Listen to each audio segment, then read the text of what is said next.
Hello दोस्तों, आज हम अलाउद्दीन खिलजी पर चर्चा करेंगे। अलाउद्दीन खिलजी भारतीय इतिहास का एक ऐसा सुल्तान जो महानता के करीब पहुंचा लेकिन इतिहास में महान नहीं कहलाया। इसीलिए हम लोग अलाउद्दीन खिलजी की तुलना फ्रांस के शासक लुई 14 से करते हैं। तो आज की क्लास में हम लोग अलाउद्दीन खिलजी पर विस्तृत चर्चा करेंगे। तो दोस्तों, हम लोग सर्वप्रथम अलाउद्दीन खिलजी के प्रारंभिक जीवन पर चर्चा करते हैं। हम लोगों को देखने को मिलता है कि अलाउद्दीन खिलजी के बचपन का नाम अली गुरशेब, पिता का नाम शहाबुद्दीन मसूद खिलजी। फिर बात करें अलाउद्दीन खिलजी का जन्म कहाँ हुआ, तो अलाउद्दीन खिलजी का जन्म अफगानिस्तान के अंदर जो जाबुल प्रांत है उसकी राजधानी कलात के अंदर 1266 में हम लोगों को देखने को मिलता है। फिर बात करें कि जो अलाउद्दीन खिलजी थे इनके भाई कितने थे, तो 3 भाई हम लोगों को देखने को मिलते हैं। एक अलमद बेग, दूसरा कुतलुग तिगीन और एक हम लोगों को देखने को मिलता है मोहम्मद। पत्नियों की बात करें अलाउद्दीन खिलजी की तो मलिकाएं जहां, मेहरू, कमला देवी और झत्य पाली हम लोगों को देखने को मिलती हैं। पुत्रों की बात करें तो 4 पुत्र अलाउद्दीन खिलजी के हुए। खिजर खान, उमर खिलजी, मुबारक खिलजी और एक सादिक खान खिलजी हम लोगों को देखने को मिलते हैं। अलाउद्दीन खिलजी के क्या शौक हुए इस पे हम लोग चर्चा करें। प्रारंभिक जीवन में तो घुड़सवारी और तैरना अलाउद्दीन खिलजी का हम लोगों को शौक देखने को मिलता है। इतिहास में अलाउद्दीन खिलजी ने कौन सी उपाधियां धारण की, तो सिकंदर सानी, यामिन उल खिलाफत। यामिनी उल खिलाफत का अर्थ होता है खलीफा की सत्ता को ना मानने वाला। तो ये अलाउद्दीन खिलजी के प्रारंभिक जीवन पर हम लोगों ने थोड़ा सा चर्चा की। अब हम लोग विस्तार से अलाउद्दीन खिलजी पर चर्चा करने वाले हैं। हम लोगों ने बात की कि अलाउद्दीन खिलजी के जो पिता थे उनका नाम था शहाबुद्दीन मसूद खिलजी, जो कि अफगानिस्तान के जाबुल प्रांत के कलात शहर के रहने वाले थे। इनके छोटे भाई का नाम था जलालुद्दीन खिलजी। ये दोनों लोग जब भारत में दिल्ली सल्तनत में बलबन का शासन चल रहा था, ये अफगानिस्तान के कलात शहर से भारत आकर रहने लगे। इन्होंने बलबन की सेना को ज्वाइन किया। इसके बाद ये धीरे धीरे अपनी योग्यता के बल पर सेना में ऊंचे ऊंचे पद पाते गए। शहाबुद्दीन मसूद खिलजी की जब मृत्यु हो गई उसके बाद अलाउद्दीन खिलजी का पूरा लालन पालन या पालन पोषण की हम लोग बात करें तो जलालुद्दीन खिलजी अर्थात उनके चाचा हम लोगों को करते हुए दिखाई देंगे। आगे हम लोग चर्चा करें कि जो अलाउद्दीन खिलजी थे इनकी कभी भी शिक्षा में रुचि नहीं रही। अलाउद्दीन खिलजी सैन्य गतिविधियों में बड़ी रुचि लेता था। अलाउद्दीन खिलजी दिल्ली सल्तनत का सबसे कम पढ़ा लिखा हम लोगों को शासक भी देखने को मिलता है। फिर आगे चल के हम लोग चर्चा करें कि अलाउद्दीन खिलजी के राजनीतिक जीवन की शुरुआत कब से हुई, तो जब बलबन वंश के अंतिम शासक केकुबाद की हत्या कर जलालुद्दीन खिलजी ने खिलजी डायनेस्टी की स्थापना। तो जब जलालुद्दीन खिलजी दिल्ली सल्तनत के सुल्तान बने तभी से अलाउद्दीन खिलजी के राजनीतिक जीवन की शुरुआत हम लोगों को होते हुए दिखाई देती है, क्योंकि जलाल ने अलाउद्दीन खिलजी को कड़ा मणिपुर का गवर्नर नियुक्त किया था। अलाउद्दीन खिलजी जब कड़ा मणिपुर के गवर्नर रहे तभी हम लोगों को देखने को मिलता है वो कुछ गुप्त अभियान करने लगे।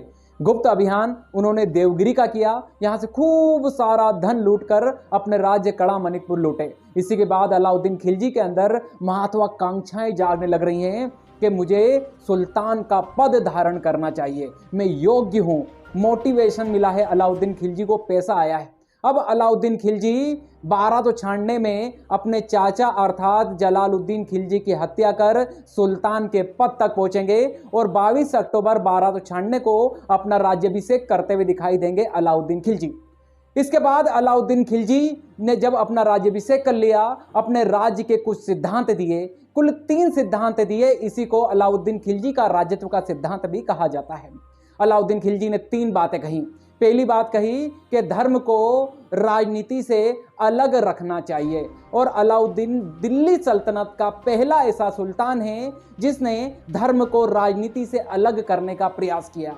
एक बार बयाना राजस्थान के काजी मुगीसुद्दीन अलाउद्दीन खिलजी के दरबार में आए तो अलाउद्दीन खिलजी ने बड़ा अच्छा यहाँ पर एक कथन कहा कि ना तो मैं शरीयत को जानता हूँ, ना ही मैं मेरा हश्र कयामत के दिन क्या होगा ना तो मैं इसको जानता हूँ। मैं सिर्फ जो राज्य के हित में होता है उसी को ही सही समझता हूँ। इस प्रकार के जब कथन कहे गए अर्थात अलाउद्दीन खिलजी के द्वारा, तो यहीं से उसकी शुरुआत होती है धर्म को राजनीति से अलग करने की। दूसरी बात उसने कही कि सुल्तान को पूर्ण निरंकुश होनी चाहिए या निरंकुशता उसके अंदर होनी चाहिए, क्योंकि जो सत्ता है उसका जो सोर्स है वो शक्ति है। जो सत्ता होती है ना तो वो जनता की इच्छा से होती है ना ही ईश्वर से। तो राजा को पूर्ण निरंकुशता के साथ अपनी शक्ति का प्रयोग कर राज्य को मजबूत बनाना चाहिए। यह दूसरा सिद्धांत दिया था अलाउद्दीन खिलजी ने। तीसरी बात अलाउद्दीन खिलजी के द्वारा कही गई कि जो सुल्तान साम्राज्य विस्तार नहीं करता उसका पतन होता है। तो सुल्तान को क्या करना चाहिए, राजा को क्या करना चाहिए, तो अपने संसाधनों को जुटाने के लिए साम्राज्य विस्तार करना चाहिए। अलाउद्दीन खिलजी ने अपने राजत्व के सिद्धांत के तहत ये 3 बातें कही। अब यहीं से इसके साम्राज्य विस्तार के साथ ही अलाउद्दीन खिलजी स्वप्न देखने लगा है विश्व विजय के। विश्व विजय का सपना, जैसा कि सिकंदर ने हम लोगों को देखने को मिलता है कि पूरी दुनिया को फतेह की थी, ऐसी इच्छाएं अलाउद्दीन खिलजी के अंदर। उसने अपने सिक्कों के ऊपर सिकंदर सानी लिखवा लिया। अब आप लोगों को 2 चीजें यहां पर बताना चाहूंगा। अलाउद्दीन खिलजी हर काम अपने एक सलाहकार हुआ करते थे, अलाउल मुल्क। अलाउल मुल्क बड़े एजिड व्यक्ति थे, बड़ा अनुभव था, और अलाउद्दीन खिलजी जितने भी काम करेगा ना, अभी हम लोग चर्चा करेंगे उसमें हर बार हम लोग डिस्कस करेंगे अलाउल मुल्क के साथ वो चर्चा कर रहे हैं। अब बात करें जब विश्व विजय का वो सपना देख रहा है, और जब वो विश्व विजय का सपना देख रहा है तो उसने चर्चा की अपने प्रमुख सलाहकार अलाउल मुल्क से। उसने कहा अलाउल मुल्क, मैं विश्व विजय करना चाहता हूं। अब इसी समय आप लोगों के यहां की परिस्थितियां बताऊं। आप लोग देखें, चीन से ऊपर मंगोल से निकलकर चीन तक अपना साम्राज्य, और चीन से अपना साम्राज्य पूर्वी यूरोप तक फैला चुके थे। अलाउल मुल्क बड़े विद्वान थे, इसीलिए वो सलाहकार थे। अलाउद्दीन खिलजी को उन्होंने सलाह दी कि सुल्तान, अभी यह उचित समय नहीं है कि हम विश्व विजय करें। पहले आप भारत के अंदर ही एक सशक्त खिलजी साम्राज्य की स्थापना करिए, क्योंकि अभी हमारे पास दक्षिण नहीं है, ना ही हमारे पास पूरब है। पहले हम लोगों को खिलजी साम्राज्य को ही भारत के अंदर स्टेब्लिश करना चाहिए, और वो भी सशक्त रूप से। लेकिन सशक्त रूप तौर पे भी कब हो सकता है, जब हम लोग एक स्थायी सेना का गठन करें, क्योंकि अभी हमारे पास स्थायी सेना भी नहीं है। अब अलाउद्दीन खिलजी को जब ऐसी सलाह मिली तो अलाउद्दीन खिलजी कहता है कि स्थायी सेना बनाना है तो बहुत सारा धन, और हमारा खजाना तो खाली है। तो अलाउद्दीन खिलजी को फिर से अलाउल मुल्क एक सलाह यहां पर देते हुए दिखाई देंगे। अलाउल मुल्क कहते हैं कि हम लोगों को जो सेना बनानी है, इसके लिए बहुत सारा धन एकत्रित करने के लिए हम लोगों को कुछ आर्थिक सुधार करने चाहिए। अब यहीं से अलाउद्दीन खिलजी के शासनकाल में कुछ आर्थिक सुधार हम लोगों को होते हुए दिखाई देंगे। देखो, एक दूसरी आवश्यकताओं से रिफॉर्म होते हुए दिखाई देंगे। विश्व विजय करनी है, उसके बाद भारत विजय करनी है, और भारत विजय करनी है तो सेना बनानी है तो पैसा नहीं, और पैसा नहीं है तो आर्थिक सुधार करने हैं। अलाउल मुल्क कह रहे हैं कि आर्थिक सुधार करिए। कहां आर्थिक सुधार करिए, तो सबसे पहले तो जो भू राजस्व है, जो भूमि बिखरी पड़ी है आपके राज्य की, उसको संगठित करिए। उसके बाद बाजार में जो अव्यवस्थाएं चल रही, भ्रष्टाचार चल रहे हैं, इनको समाप्त कीजिए। अलाउद्दीन खिलजी अब पहली बार दिल्ली सल्तनत में आर्थिक सुधार करता हुआ दिखाई देगा। अलाउद्दीन खिलजी ने आर्थिक सुधारों के अंतर्गत पहला कार्य क्या किया, तो उसने भू राजस्व में सुधार किया। अलाउद्दीन खिलजी भू राजस्व में सुधार कर रहा है। अलाउद्दीन खिलजी ने जितनी भी बिखरी हुई भूमियां थी, अब सुनना, अलाउद्दीन खिलजी के समय में 3 प्रकार की बिखरी हुई भूमि थी। एक इनाम मतलब कुछ विशेष सेवा के बदले जो पहले के सुल्तानों ने किसी बंदे को जो भूमि दे दी थी, इनाम कहा जाता था। एक मिल्क, ये पेंशन के रूप में दी जाने वाली भूमि थी। इसके बाद एक भूमि थी वक्फ दी जाती थी धार्मिक अनुदान, ये दी जाती थी धार्मिक गुरुओं, धार्मिक संतों। जैसे हम लोग बात करें, जलाल ने निजामुद्दीन औलिया को बहुत सारी वक्फ नामक भूमि दी थी। अलाउद्दीन खिलजी ने क्या करा, अलाउद्दीन खिलजी सारी भूमि जो बिखरी पड़ी थी इसको छीन लेगा सभी से। तो वक्फ भी अलाउद्दीन खिलजी ने निजामुद्दीन औलिया से छीनी थी। निजामुद्दीन औलिया का बड़ा अच्छा कोटेशन है यहाँ पर। निजामुद्दीन औलिया ने अलाउद्दीन खिलजी को कहा था कि मेरे घर में 2 दरवाजे हैं, अलाउद्दीन मुझे इस दरवाजे से पकड़ने आएगा तो मैं इस दरवाजे से भाग जाऊंगा, लेकिन उसके हाथ में नहीं आने वाला। तो अलाउद्दीन खिलजी, क्योंकि उसको एक सशक्त राज्य बनाना है, उसको पैसे की आवश्यकता है, तो भूमि को संगठित कर रहा है। और भूमि को यहां पर जब संगठित कर रहा है तो सबसे पहले वो भू राजस्व में सुधार। अब सारी भूमि को एक कर लिया, और खालसा भूमि सरकारी भूमि को ही दिल्ली सल्तनत में खालसा कहा जाता था। सबको खालसा में परिवर्तित, सारी भूमि को अलाउद्दीन खिलजी ने नपवाया अपने राज्य की। और जब पूरी भूमि को यहां पर नपवाया तो कौन सी पद्धति से, तो मसहात नामक पद्धति से अलाउद्दीन खिलजी ने अपनी भूमि को नपवाया। उसके बाद भू राजस्व निर्धारित किया 1/2, अर्थात 50% अलाउद्दीन खिलजी ने कर वसूलिया। यहां पर अलाउद्दीन खिलजी ने 2 अतिरिक्त टैक्स भी लगाए। उसको तो बंदे को क्या चाहिए था, ज्यादा रेवेन्यू। उसने एक चराई कर, जो पशु चराएगा उस पर भी टैक्स लगेगा और जो घर बनाएगा उस पर भी टैक्स लगेगा। तो एक घर टैक्स, जिसको घरी टैक्स कहा गया, और एक चराई कर, 2 चीजों पर अलाउद्दीन ने ठीक है टैक्स लगाए। उसने एक विभाग भी बनाया टैक्स वसूलने के लिए, दीवाने मुस्त खराज। तो ये अब एक सोर्स उसने क्या कर लिया है अपने राज्य के अंदर पैसा लाने का। अब देखो अलाउद्दीन खिलजी मध्यकाल का पहला ऐसा सुल्तान जो बाजार के अंदर सीधा हस्तक्षेप करेगा। अब देखो अलाउल मुल्क ने यह भी सलाह दी थी कि हम बाजार में वस्तुओं के दाम निश्चित कर दें, जिससे कि क्या होगा, हम सैनिकों को कम वेतन भी देंगे ना तो वो बुरा नहीं मानेंगे, वो विद्रोह नहीं करेंगे, क्योंकि उनके क्रय खरीदने की जो चीजें हैं वो जितना वेतन उनको मिल रहा है इतने में वो खरीद पाए, सरवाइव कर पाए, तो वो विद्रोह नहीं करेंगे। और इसके आधार पर हम लोग एक बड़ा मिलिट्री ऑर्गेनाइजेशन या सैन्य संगठन बना सकते हैं। अलाउद्दीन खिलजी ने बाजार व्यवस्था में भी सुधार किया। अलाउद्दीन खिलजी ने 3 बाजार बनाए। एक अनाजों की मंडी, अनाजों की मंडी में आप लोग यहां स्लाइड के माध्यम से देख पाएंगे, उसने हर वस्तु के दाम निर्धारित कर दिए। अनाज के दाम, गेहूं, चावल, उड़द, दाल, ये वो सब के दाम निर्धारित। तो अनाजों की मंडी स्थापित की और हर चीज के दाम मंडी के अंदर निर्धारित कर दिए। और अनाज की मंडी में एक अधिकारी, सेना नामक अधिकारी अपॉइंट कर दिया कि कोई भी भ्रष्टाचार करता पाया जाए तो इसके नीचे नोट लिखा है, उतना मांस उसके शरीर से खींच लिया जाए।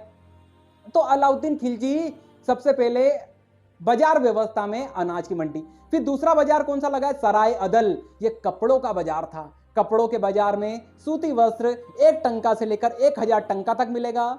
ठीक है, चादर, अलग अलग जो कंपनी, ब्रांडेड जो कंपनी होती, जिस अलग अलग ब्रांड के कपड़े इतने इतने में मिलेंगे। अलाउद्दीन खिलजी ने दूसरा बाजार, कपड़ों का बाजार। अब देखो यहां से बिचौलिए समाप्त हो रहे हैं, दलाल खत्म होंगे, सरकारी नियंत्रण आएगा, लोगों तक लाभ पहुंचेगा। तीसरा बाजार, घोड़े व दासों के बाजार भी लगवाए और यहां पर अच्छी नस्लों के घोड़े अच्छे रेट में बिकेंगे। तो इस प्रकार से घोड़ों के भी यहां पर लिस्ट बनवा दी कि इस नस्ल का घोड़ा इतने में यहां पर मिलेगा। तो बाजार में भी सुधार कर रहा है अलाउद्दीन खिलजी। अब जब आर्थिक सुधार कर दिया अलाउद्दीन खिलजी ने, उसके पास खूब सारा पैसा आने लगा। अब वो सैन्य सुधार करता हुआ दिखाई देगा। अलाउद्दीन खिलजी ने सैन्य सुधार किए। अब अलाउद्दीन खिलजी ने सैन्य सुधारों में सबसे पहले मंगोलों की दशमलव प्रणाली पर आधारित अपनी सैन्य संगठन को बनाया। मंगोलों, देखो एक चीज सुनना आप लोग, अलाउद्दीन खिलजी के समय में सबसे ज्यादा मंगोलों ने आक्रमण किए। कुल 6 बार मंगोलों ने आक्रमण किए हैं और अलाउद्दीन खिलजी ने 6 ही बार मंगोलों को पराजित किया है। अलाउद्दीन खिलजी ना होता तो आज हमारे यहां पर मंगोलों का शासन, मुगलों की जगह मंगोल होते हमारे यहां पर आगे चलकर। क्योंकि एक चीज बताऊं आप लोगों को, मंगोल क्यों आज मंगोल होते हैं हमारे यहां पर, क्योंकि मंगोलों की पॉलिसी होती थी कि जहां वो बसते थे वहां पर बड़े पैमाने पर शादियां करते थे, अपनी जनसंख्या बढ़ाने में वो विश्वास करते थे। चीन की आबादी उठा के देख लें, चीन की 80% आबादी वर्तमान में मंगोल है।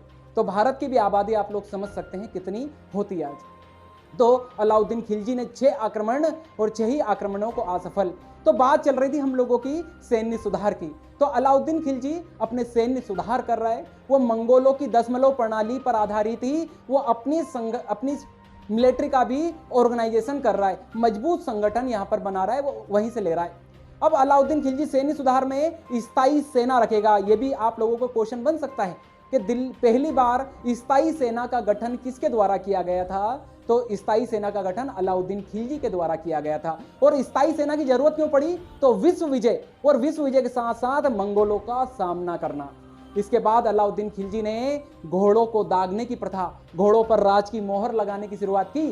क्योंकि जो गवर्नर होते थे ना राज्य के, वो निम्न नस्ल के घोड़े भर्ती कर लिया करते थे और सुल्तान से वो अच्छी नस्ल के पैसे लेते थे। तो मोहर लग जाएगी तो पता रहेगा कि ये घोड़ा इसका है। फिर दूसरी चीज हुलिया बनाना, स्केच बनाने की भी प्रथा की शुरुआत की अलाउद्दीन खिलजी ने। तो ये कुछ सैन्य सुधार हैं। अब सैन्य सुधार भी अलाउद्दीन खिलजी ने कर लिए हैं। और एक चीज सबसे अच्छी अलाउद्दीन खिलजी के सैन्य सुधार की, अलाउद्दीन खिलजी सैनिकों को नगद वेतन देने की। इससे पहले आप लोग देखोगे ना तो सैनिकों को नगद वेतन नहीं दिया जाता, पैसे नहीं दिए जाते थे, उनको भूमि का टुकड़ा दिया जाता था और उसी से वो सरवाइव करते थे, वो खेती करते थे उनके घर वाले और वो लोग फिर खाते थे। लेकिन सैन्य सुधार ये अलाउद्दीन खिलजी के। अब अलाउद्दीन खिलजी सैन्य सुधार कर रहा है, उसके बाद अब भारत में सशक्त खिलजी साम्राज्य की नींव डालता हुआ दिखाई देगा, अर्थात विजयों का दौर चालू करेगा। अलाउद्दीन खिलजी ने सर्वप्रथम 1299 में उत्तर भारत में अपने विजय अभियान की शुरुआत की और गुजरात के शासक रायकर्ण बघेल के विरुद्ध अपने दो सेनापति उलूग खां और नुसरत खां को जीतने के लिए भेजा। उलूग खां और नुसरत खां ने रायकर्ण बघेल को बड़ी आसानी से गुजरात में पराजित कर दिया और अलाउद्दीन खिलजी ने गुजरात को जीत लिया। अब बात यह आती है कि अलाउद्दीन खिलजी ने अपने सैन्य अभियान की शुरुआत सबसे पहले गुजरात से ही क्यों की?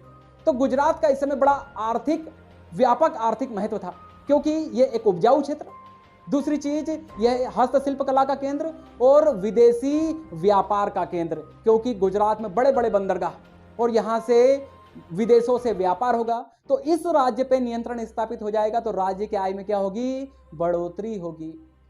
तो राज्य की आय में बढ़ोतरी, इसीलिए गुजरात। और एक चीज सुनना, गुजरात की जो विजय थी इसको स्थायी बनाने के लिए गुजरात के आसपास के जो क्षेत्र थे अर्थात राजपूताना, देखो गुजरात से लगा राजस्थान, मैप में भी आप लोग देख रहे होंगे, तो गुजरात से जो राजस्थान लगा है तो हम लोगों को देखना होगा राजपूताना के क्षेत्र। अब देखो गुजरात के बाद राजपूताना, चित्तौड़, जालोर, मेवाड़ और मालवा, ये सब गुजरात के आसपास के क्षेत्र हैं। लगातार अलाउद्दीन खिलजी ने इन्हीं क्षेत्रों को जीता है, सिर्फ गुजरात की विजय को सार्थक बनाने के लिए। गुजरात जो जीता था वो हाथ से आसानी से जाए नहीं, तो उसके आसपास के क्षेत्रों को भी अलाउद्दीन खिलजी ने जीता है। अब गुजरात विजय पे ही आप लोगों की चर्चा कर लो। उलूग खां और नुसरत खां 1000 दिनार में गुजरात अभियान पर ही जब जाएंगे तो 1000 दिनार में मलिक काफूर को खरीद कर लाएंगे और अलाउद्दीन खिलजी को गिफ्ट कर देंगे। अब मलिक काफूर जो कि एक हिजड़ा था, आगे चलकर अलाउद्दीन खिलजी की मिलिट्री को ज्वाइन करेगा। तो ये हम लोगों ने बात की अभी अलाउद्दीन खिलजी की उत्तर भारत की विजय पे। आगे चलकर हम लोग बात करें, अलाउद्दीन खिलजी ने दक्षिण भारत को भी जीता। अब अलाउद्दीन खिलजी ने जब दक्षिण भारत को जीता तो दक्षिण भारत के विरुद्ध उसने मलिक काफूर के नेतृत्व में 2 अभियान भेजे। कब कब? तो एक 1306-7 में प्रथम अभियान, इस अभियान में मलिक काफूर ने देवगिरी पर आक्रमण किया और वारंगल पे। इस समय देवगिरी के शासक कौन थे? तो देवगिरी के इस समय शासक थे रामचंद्र देव। रामचंद्र देव को अलाउद्दीन के सेनापति मलिक काफूर ने पराजित किया और अपनी अधीनता स्वीकार करवा ली। फिर वारंगल की बात करें, वारंगल के शासक, वारंगल को वर्तमान में तेलंगाना कहा जाता है। वारंगल में हम लोगों को इस समय शासन देखने को मिलता है प्रताप रुद्रदेव का। प्रताप रुद्रदेव को भी मलिक काफूर ने पराजित किया और प्रताप रुद्रदेव ने ही मलिक काफूर को कोहिनूर हीरा दिया था और मलिक काफूर ये कोहिनूर हीरा आगे चलकर अलाउद्दीन खिलजी को दे देगा। ये प्रथम चरण या प्रथम अभियान में ये 2 राज्य। दूसरा अभियान किया गया था 1311 को। यहाँ पर जो द्वार समुद्र पड़ता है, यहाँ पर एक होयसल डायनेस्टी हुआ करती थी और एक पांडे राज्य। इन राज्यों को भी मलिक काफूर ने जीता और अपने अधीन। अब यहाँ पर एक चीज सुने आप लोग, अलाउद्दीन खिलजी ने जो उत्तर भारत की विजय की ना, उसको जीतकर अपने पूरा की पूरा अपने साम्राज्य मिला लिया, लेकिन दक्षिण भारत के प्रति उसकी नीति ऐसी नहीं है। वो दक्षिण भारत को क्या कर रहा है? तो दक्षिण भारत को जीतकर उनसे सिर्फ कर वसूल रहा है और वहां जो शासक बने थे उन्हीं को शासक बने दे रहा है। अलाउद्दीन खिलजी बड़ा दूर दृष्टिकोण यहां पर दर्शा रहा है, क्योंकि आप लोग देखो दक्षिण के राज्य, यहां संचार की समस्या है, यहां यातायात की समस्या है, ठीक है, और वहां शासन करना बड़ा बाधित है। दक्षिण में शासन करने जाएंगे तो उत्तर भारत को कौन संभालेगा? हम लोग यहां यह कह सकते हैं कि अलाउद्दीन खिलजी उस त्रासदी से बचा है जो आगे चलकर मोहम्मद बिन तुगलक और औरंगजेब को उठानी पड़ी है, क्योंकि मोहम्मद बिन तुगलक दक्षिण में ही फंस के रहा है, औरंगजेब बीजापुर और गोलकुंडा इसी में फंस के रहा है। तो लेकिन खिलजी पढ़ा लिखा नहीं है, लेकिन फिर भी एक दूर दृष्टिकोण हम लोगों को दिखाई देता हुआ दिखाई देता। अब इन विजयों के माध्यम से एक सशक्त राज स्थापित कर चुका है अलाउद्दीन खिलजी। अब दौर जब इतना बड़ा राज्य बन चुका था अलाउद्दीन खिलजी का, तो अब दौर चालू हुआ विद्रोह का। अलाउद्दीन के समय में विद्रोह होना चालू हुए, जैसे अवध में विद्रोह हुआ, बदायूं के अंदर विद्रोह हुआ, इसके बाद बयाना के अंदर विद्रोह हुआ। किन किन लोगों ने विद्रोह किए? तो 9 मुस्लिम बदायूं के अंदर, आकात खां, मंगू हाजी, हाजी मौला, ऐसे लोगों, ये गवर्नर थे अलाउद्दीन खिलजी के, ये लोग विद्रोह कर रहे हैं। और जब ये विद्रोह करेंगे ना, तो अलाउद्दीन खिलजी अलाउल मुल्क को फिर से हाजिर करेंगे कि अलाउल मुल्क बताएं मेरे राज्य में इन विद्रोहों का कारण क्या है। अलाउल मुल्क इन विद्रोहों का कारण बताएंगे। पहला कारण बताएंगे कि सुल्तान का राज्य की गतिविधियों से परिचित ना होना। दूसरा, ये जो तुर्क अमीर हैं आपस में वैवाहिक संबंध स्थापित करते हैं, और जब एक कोई विद्रोह करता है तो दूसरा उसमें सहायता करता है, ये दूसरा कारण बताया गया। तीसरा, ये शराब की पार्टी करते हैं, कोई त्यौहार आता है, कोई पर्व आता है तो ये पार्टी करते हैं, और पार्टी में विद्रोह, राज्य के प्रति विद्रोह की मंशा जगाते हैं, एक दूसरे को सपोर्ट करते हैं। और चौथी चीज, जो धनी वर्ग है, जो कर्मचारी हैं, ये खूब पैसा बना चुके हैं, तो ये विद्रोहियों को सपोर्ट करते हैं। ये 4 कारण गिनाए गए। इसके बाद अलाउद्दीन खिलजी ने इन विद्रोहों को लेकर 4 अध्यादेश जारी किए। अलाउद्दीन खिलजी ने सबसे पहले कहा कि जितने भी धनी वर्ग हैं, जितने भी लोगों के पास प्रॉपर्टी है, इनसे धन छीन लिया जाए, सारा का सारा धन इनका जब्त कर लिया जाए। दूसरी चीज, शराब पे प्रतिबंध लगा दिया जाए। तीसरी चीज, तुर्क अमीरों के वैवाहिक संबंधों पर प्रतिबंध लगा दिया जाए। और चौथी चीज अलाउद्दीन खिलजी ने कही कि गुप्तचर व्यवस्था को संगठित किया जाए। तो ये अलाउद्दीन खिलजी था, बड़ा ही कुशल शासक। मैंने आप लोगों को शुरुआत में एक कथन कहा था ना कि अलाउद्दीन खिलजी बिल्कुल एक ऐसा सुल्तान था जो महानता के करीब है, लेकिन उसको इतिहास में महान नहीं कहा गया है। तो उसके पीछे कई कारण हैं, और हम लोग अभी यहाँ डिस्कस उसको करने वाले नहीं हैं। आगे चर्चा करें। अलाउद्दीन खिलजी को साहित्य एवं कला का संरक्षक भी माना जाता है।